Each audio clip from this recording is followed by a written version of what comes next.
আমাদের বিরোধী দলীয় নেতা চ্যালেঞ্জ করেছেন যে ইসলামিক ব্যাংক থেকে যে টাকাগুলো বের হয়েছে সেগুলোর প্রতিবাদে উনি চ্যালেঞ্জ করেছেন যে এখানে জামাত ইসলামের কোনো রকমের এর সাথে জড়িত না। উনি চ্যালেঞ্জ করেছেন, গোল্ড মেডেল দিতে বলেছেন। মাননীয় স্পিকার, এই দাবিটা কিন্তু সালমান রহমানও করতে পারে।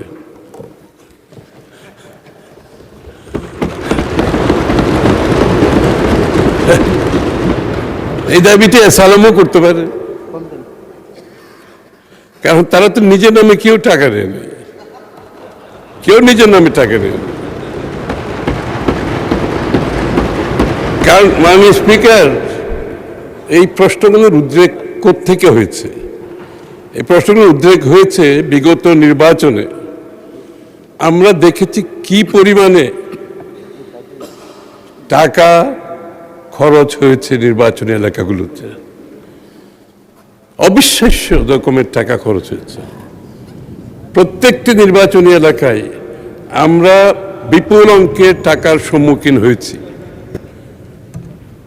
এমন এমন ক্যান্ডিডেট যাদের কোনো ব্যবসা নেই, বাণিজ্য নাই, বুঝলাম নির্বাচনী আইন ভায়োলেট করেও ব্যবসা বাণিজ্য থাকলে নিজের পয়সা খরচ করতেছে।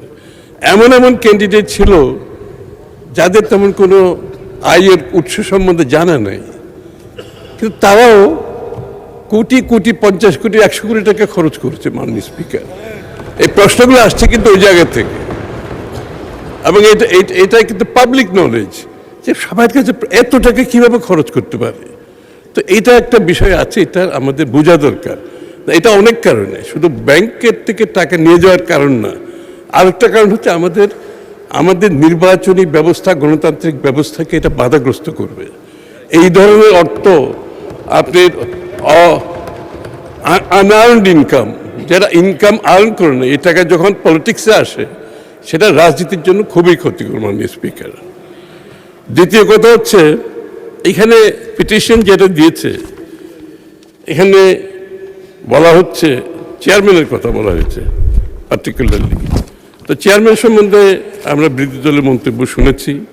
চেয়ারম্যানের চরিত্র সম্বন্ধে ওনারা বলেছেন, এটা ওনাদের মন্তব্য, কিন্তু বাংলাদেশ ব্যাংক কিন্তু এটা পরিষ্কারভাবে বলেছে ওনারা তদন্ত সব কিছু করে এখানে ওনাদের মধ্যে এখানে তদন্তে কিছুই পাওয়া যায় না। আমার প্রশ্ন সেখানে না, আমার প্রশ্ন হচ্ছে একজন চেয়ারম্যানের কারণে, একজন চেয়ারম্যানের মনোনয়নের কারণে কোনো ব্যাংকের গ্রাহকরা টাকা উত্তোলন করে চলে যায়, এটার কোনো নজির নাই। মাননীয় স্পিকার, কোনো নজির নেই দুনিয়াতে। আসলে কোন ব্যাংকের চেয়ারম্যান কে গ্রাহকের ধার ধারে না, গ্রাহক ধার ধারে তার ইন্টারেস্ট সে ঠিক মতো পাচ্ছে কিনা, সে টাকাটা ফেরত পাবে কিনা, এবং আস্থা আছে কিনা। চেয়ারম্যানের মনোনয়নের কারণে কোনো ব্যাংক থেকে টাকা উত্তোলনের বিশ্বে কোনো নজির নেই, কারণ গ্রাহকদের কোনো ইন্টারেস্টই নেই এখানে। সুতরাং এই যে টাকা উত্তোলন হচ্ছে, আপনারা বললেন মাননীয় বিরোধী দলের সদস্যরা, এই যে টাকায় উত্তোলন 2000-3000 কোটি টাকা উত্তোলন হয়েছে, এটার সাথে কিন্তু আরো কিছু ব্যাপার আছে এখানে। এটার সাথে সাথে এই যে আমাদের ব্যাংকের ভিতরে বাইরে যে উগ্র মিছিল এবং কর্মসূচি গ্রহণ করা হয়েছে, ব্যাংকের ভিতরে এবং বাইরে উচ্ছৃঙ্খল উগ্রতার সাথে যে ধরনের প্রতিবাদ করা হয়েছে, এবং এটা এখনো অব্যাহত আছে, এটা হচ্ছে একটা দিক। এবং এটার সাথে সাথে যে আপনাদের যে মাননীয় বিরোধী দলের যে আশঙ্কা যে আপনারা প্রকাশ করছেন, এটা আমরা একটু যোগসূত্র দেখতে পাচ্ছি এখানে। কারণ এই যারা উইথড্র করে চলে গেল, এরা কারা? নিশ্চয় চেয়ারম্যানের কারণ উইথড্র করে নাই।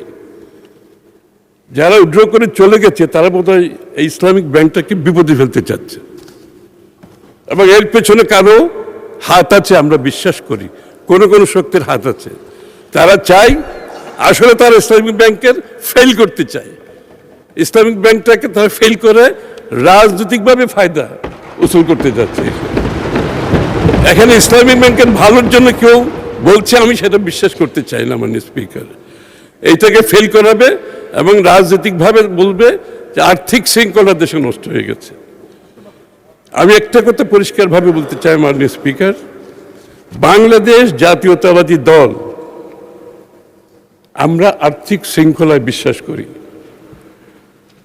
এবং আমরা বিশ্বাস করি না আমরা যেই কথাগুলো বলি আর্থিক শৃঙ্খলার কথা,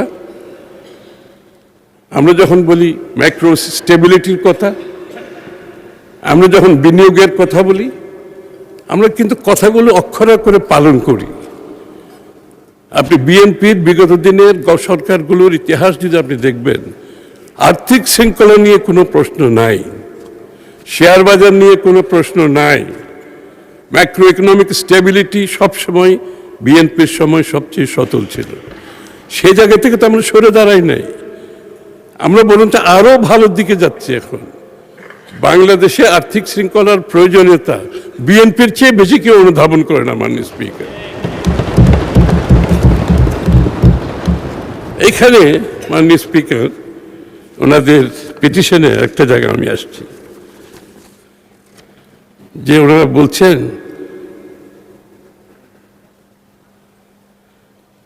ফেসিবাদ পরবর্তী সময়ে ব্যাংকটি ধীরে ধীরে ঘুরে দাঁড়াতে শুরু করে এবং গ্রাহকদের আস্থা পুনরুদ্ধারে পথে অগ্রসর হচ্ছিল। 1 বছরের ব্যবধানে ব্যাংকের মুনাফা 108 কোটি টাকা থেকে বেড়ে 137 কোটিতে উন্নীত হয়। ঠিক এমন সময় দখলদারি ইত্যাদি ইত্যাদি, এটার একটা হিসাব আমি মাননীয় স্পিকার দিচ্ছি।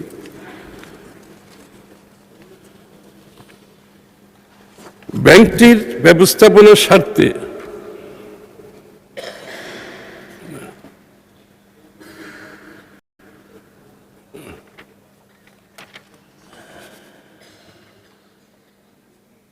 যেই 2 বছরের ওনারা প্রফিটের কথা বলছেন, ওই 2 বছরের ব্যাংকের যে প্রভিশন, প্রায় 70,000 কোটি টাকার মতো প্রভিশন ওনারা ওই বছরও ক্যারি ফরওয়ার্ড করেছে, তার পরের বছরও ক্যারি ফরওয়ার্ড করেছে মাননীয় স্পিকার। অর্থাৎ এটা আসলে ওই প্রভিশন যদি আপনি দেখান যে এনপিএল নন পারফরমেন্স লোনে, এটা বিশাল ক্ষতির অবস্থানে ছিল। সুতরাং দিস ইজ উইন্ডো ড্রেসিং, এটা প্রফিট না মাননীয় speaker, this is window dressing.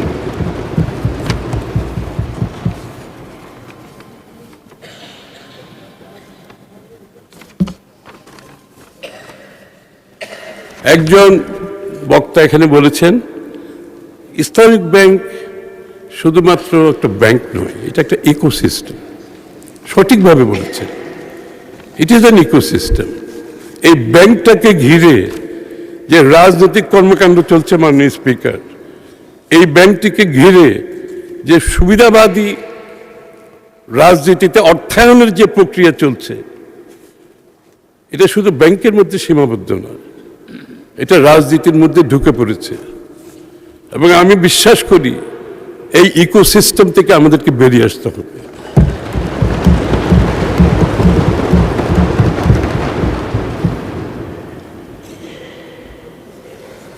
যেটা আমি একটু আগেই বলছিলাম, ওইটা আবার রিপিট করি।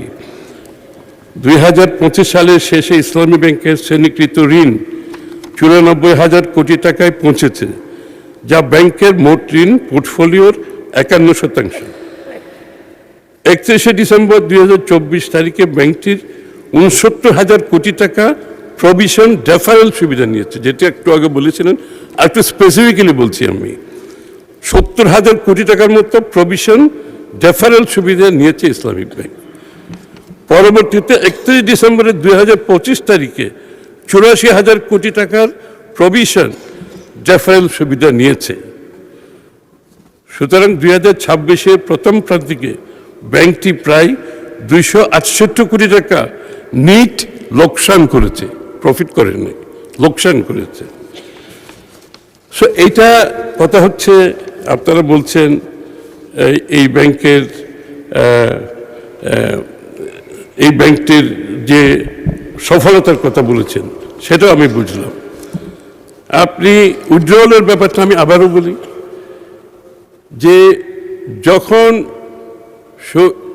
স্বৈরশাসকের সময়, ফ্যাসিস্ট সরকারের সময় ইসলামিক ব্যাংক যখন টেক ওভার হয়, স্বৈরশাসকের লোকজন যখন টেক ওভার করেছে বলে আপনারা বলছেন, তখন কি ব্যাংকের গ্রাহকরা তাদের টাকা প্রত্যাহার করেছিল? করে নাই। এই জন্য আমি বলছি, একজন চেয়ারম্যানের নিয়োগের জন্য ব্যাংকের গ্রাহকরা টাকা উইথড্র করে নিয়ে যাবে, এটা বিশ্বাস করার কোনো কারণ নেই। কারণ ডিপোজিটারদের সাথে, ডিপোজিটার ব্যাংকের গ্রাহকের সাথে ব্যাংকের চেয়ারম্যানকে, এটা তাদের কোনো সম্পর্কিত কোনো ব্যাপার নয়। মাননীয় স্পিকার,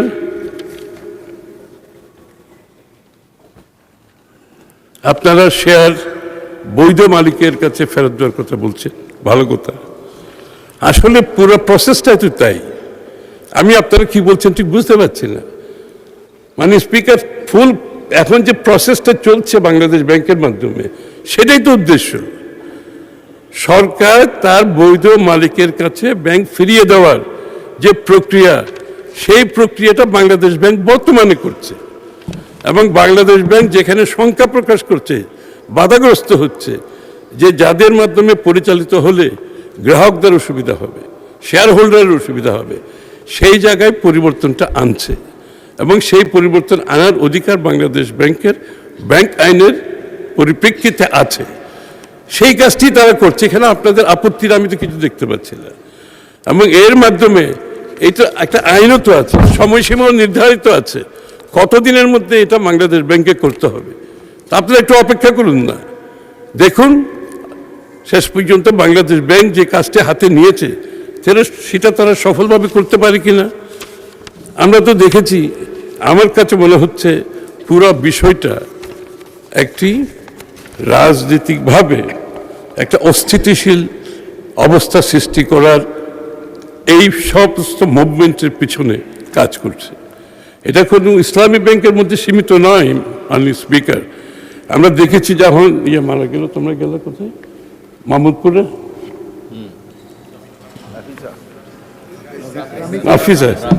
রামিসা। মাননীয় স্পিকার, আমরা প্রতিটি ক্ষেত্রে মবক্রেসির যে একটা টেন্ডেন্সি, আমরা কিন্তু প্রতিটি ক্ষেত্রে দেখতেছি। রামিসা যখন মারা গেল, মাননীয় প্রধানমন্ত্রীর সাথে সাথে গেলেন, পররাষ্ট্রমন্ত্রী গেলেন, আমাদের ল মিনিস্টার গেলেন। ওখানে আমরা কি দেখেছি মাননীয় স্পিকার? Total mobocracy, উচ্ছৃঙ্খলতা। এবং যেখানেই কোনো কিছু ঘটছে সেখানেই মবক্রেসি, সেখানেই উচ্ছৃঙ্খলতা। একটা রাজনৈতিক অস্থিতিশীল করার একটা প্রক্রিয়া চলছে মাননীয় স্পিকার।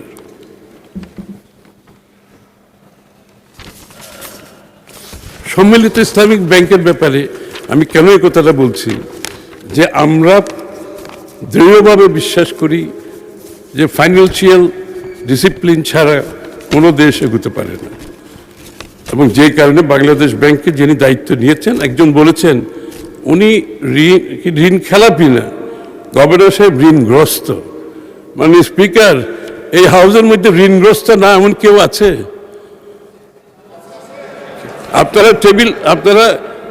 আপনারা এই টেলিভিশন, গাড়ি, এইগুলোর ডে টু ডে বেসিসে কোনো না কোনো ঋণ তো সবাই থাকে। হ্যাঁ,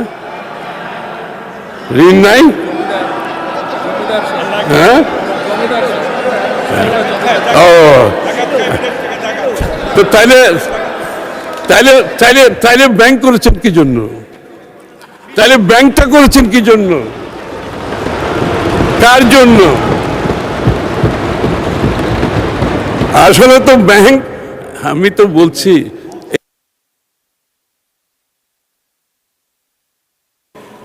মাননীয় মন্ত্রী, আমার মনে হয় 5 মিনিটে আপনি সাম আপ করতে পারবেন। Another 5 minutes. Thank you. একজন ভদ্রলোক, একটা গভর্নর বাংলাদেশের খুব ভালো কাজ করছে। আমাদের ফিডব্যাক হচ্ছে, প্রাইভেট সেক্টর বলেন, সর্বস্তরের মানুষ একটা গভর্নরকে বলছে, অনেকদিন পর একজন গভর্নর আসছে যে ডিসিশন দিতে পারছে, সঠিক decision within the framework of law.